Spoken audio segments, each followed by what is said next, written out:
সেই বিডিও অফিসে গিয়ে বললাম যে এই মুহূর্তে এটা ক্লিয়ার করতে হবে, জলটা এই মাটিটাকে ক্লিয়ার করতে হবে।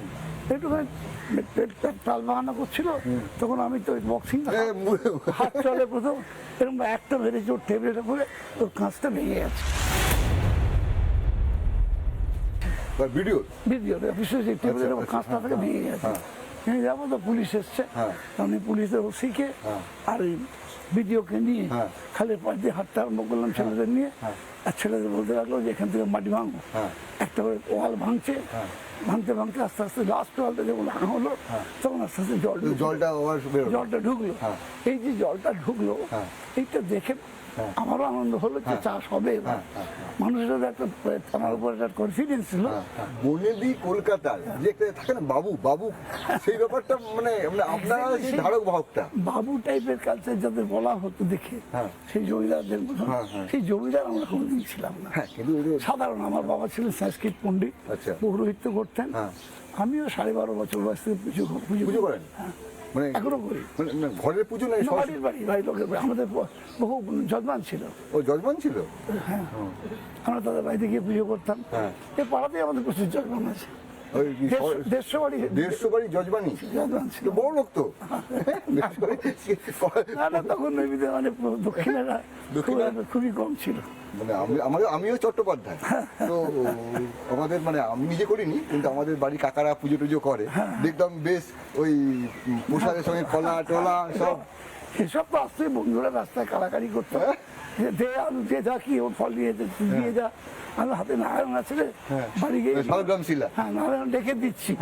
এখান থেকে মমতা ব্যানার্জির সঙ্গে কাছাকাছি বাড়ি মনে হয়, তো মানে যোগাযোগ ব্যাপারটা কি করে হলো? যোগাযোগ হচ্ছিল তখন পার্টি করতে গিয়ে যোগাযোগ হয়েছিল কংগ্রেস। হ্যাঁ, তখন ও ছাত্র পরিষদ হতো যখন, তখন থেকে ও কিন্তু খুব লড়াকু। কলেজেতে ডিএসও ছিল, আমাদের কলেজটা পুরোটাই ডিএসও ছিল, নাইট ডে এবং মর্নিং। ও মর্নিংয়ে পড়তাম, ডেতে পড়তাম, ওর থেকে সিনিয়র, আমি পাস আউট হয়ে গেছি সিনিয়র। কিন্তু আমরা খবর পেতে থাকি যে কলেজে ও ছাত্র পরিষদ ইউনিট করেছে, লড়াইটা কীরকম যে বিভিন্ন ছাত্রছাত্রীদের নানা সমস্যার সমাধান করে দিয়ে নিজের উদ্যোগী ছিল, খুব উদ্যোগী।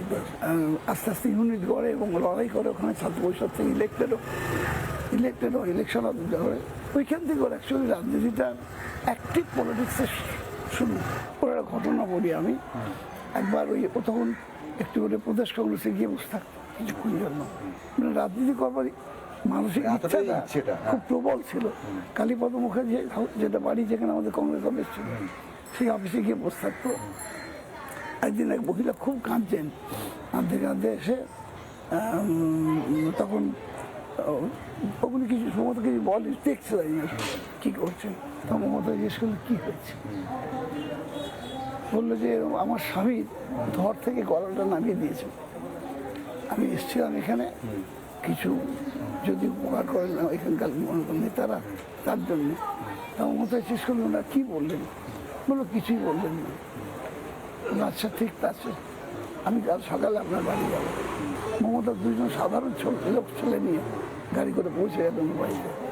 গিয়ে দেখছেন যে মহিলা বসে আছে মাঠের ধারে, আর ওর স্বামীর মুন্ডুটা নিয়ে সিপে মেলে ওরা খেলছে।